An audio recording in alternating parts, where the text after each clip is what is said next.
Olá pessoal, tudo bem com vocês? Eu sou Chiquinho Faustino, radialista. Estamos de volta aqui no canal para a gente trazer informações sobre o nosso São Paulo Futebol Clube. As últimas informações que a gente conseguiu apurar nesta manhã, vamos trazer para você agora. Vamos falar da renúncia do Júlio Casares. São Paulo jogou mal ontem no estádio do Morumbi, um time bem mexido, né? Para mim foi um catado ali em campo. Ontem diante da Portuguesa, era um jogo que não poderia perder, mas acabou perdendo. Vamos falar também de outros assuntos. Copinha, São Paulo joga hoje a semifinal contra o Ibrachina. O jogo será no estádio também do Morumbi, 9h30 da noite. Vamos falar então aqui para você nesse vídeo de hoje, pedir sempre aquela moral de sempre para você, que já é de casa, ativa o sininho, aliás, você já é de casa? Toda vez eu me confundo aqui, desculpa. Você já é de casa? Então deixa o like e compartilhe. Você que não é de casa, está chegando agora pela primeira vez aqui no nosso canal, se inscreve no nosso canal, ativa o sininho das notificações, deixa o like e compartilha. Vamos ao nosso giro de notícia. Olha, eu tenho informação aqui sobre o Alisson, tá? O Corinthians aceita pagar 1,5 milhão por Alisson, mas só se o São Paulo aceitar receber a partir de 2027. E a informação que eu já recebi depois desta é que o São Paulo não aceita esses termos, esses moldes, digamos assim, do futebol, que o Corinthians quer.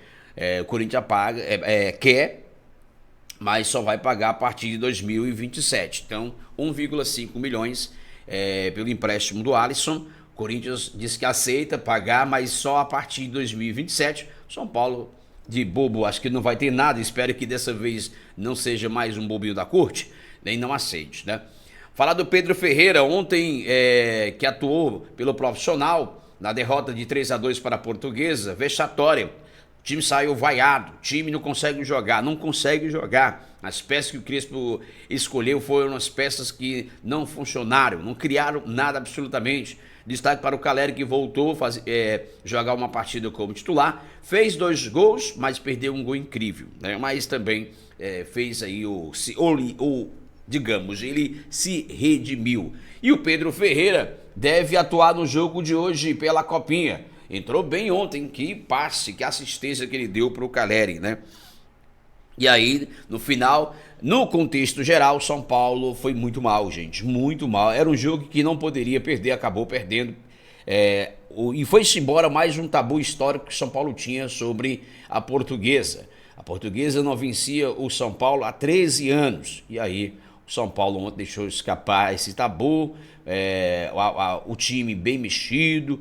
Individualmente, algumas peças não funcionaram, foram também desfoque total na partida de ontem, né? E o Jonathan Caleri, ele voltou a marcar após 10 meses, né? 10 meses, o último gol do atacante antes da lesão dele foi contra o Novo Horizontino, né? 1-0 contra o Novo Horizontino em 3 de março de 2025, foi o último gol do Caleri. Então, gente, repito, foi um catado realmente em campo ali, que foi as escolhas do Crespo não funcionou, não deu certo e acabou aí, portanto, culminando com a derrota do São Paulo diante da equipe da Portuguesa. Repito, era um jogo que o São Paulo não poderia ter perdido. Agora, no sábado tem um clássico contra o rival verde, Palmeiras. O jogo será na Arena Barueri, não será no Allianz Parque. E aí a tabela fica complicada pelo São Paulo, né? Porque essa tabela, esse regulamento desse ano tem disso, né? Tem disso. O Casares renunciou, galera, isso mesmo, ele renunciou à presidência, não quis passar pela Assembleia Geral, que seria o voto da minoria dos associados, dos sócios do clube. O Casares renunciou. E como fica a situação política do São Paulo após a renúncia de Júlio Casares? O presidente já tinha tido o impeachment aprovado pelo Conselho Deliberativo, mas precisava passar por Assembleia Geral.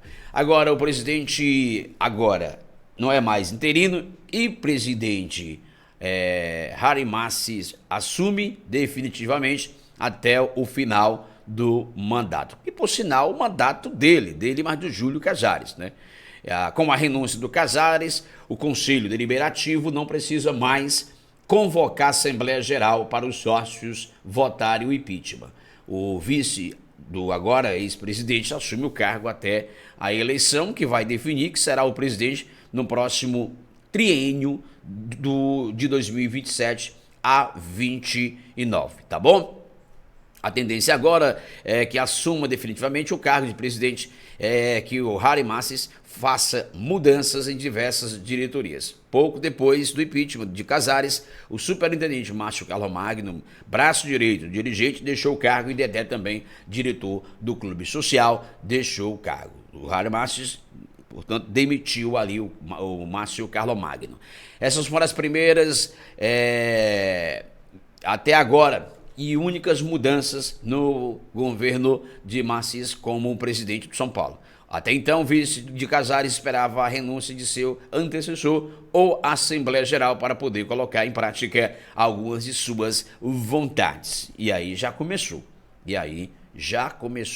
A pôr em prática umas de suas vontades, né? Márcio Carlos Magno já foi, Dedé também, do Conselho também já foi, do Social, desculpa, já foi também, enfim.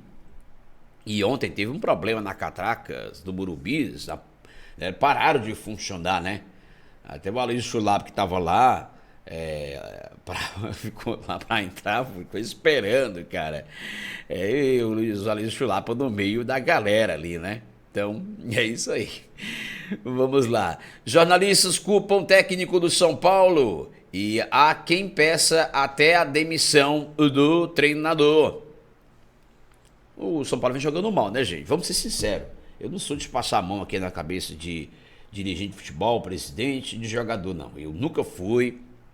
Quem conhece o meu trabalho aqui no canal, nos canais, né, que eu participo, sabe que eu nunca fui de passar a mão na cabeça de nenhum dirigente. Está errado, tem que ser punido ou tem que merecer crítica, eu sempre falo isso.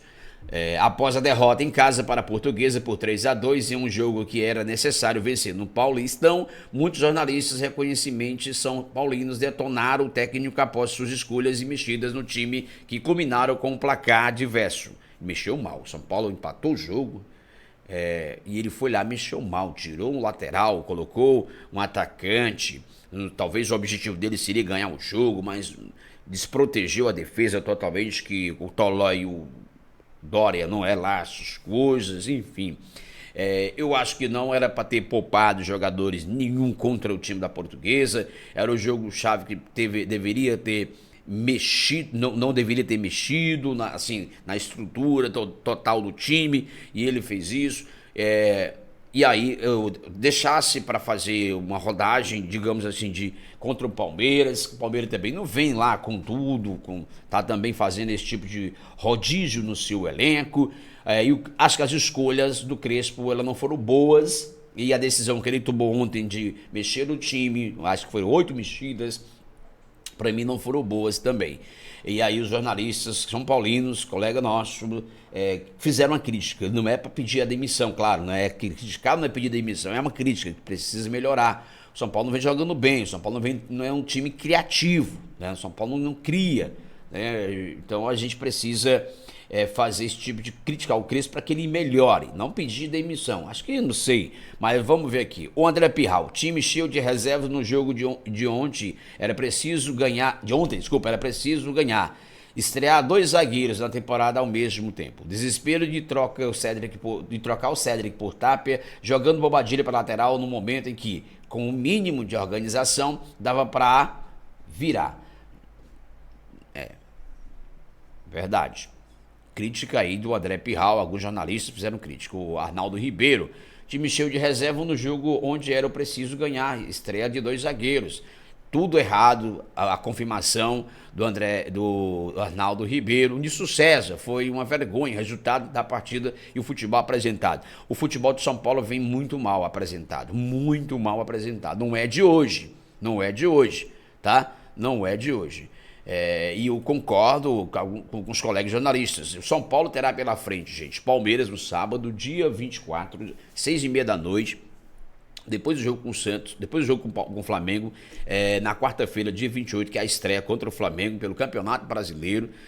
O Santos no sábado, dia 31, pelo Campeonato Paulista, tá? Então, gente, depois o Santos de novo pelo Campeonato Brasileiro, na quarta, dia 4 de fevereiro. Então, gente, eu acho que não era para ter poupado. Na minha opinião, não era para ter poupado ninguém ontem. Claro, vai jogar quem tiver melhor e pronto, né? E o Crespo fez isso. Acho que as escolhas dele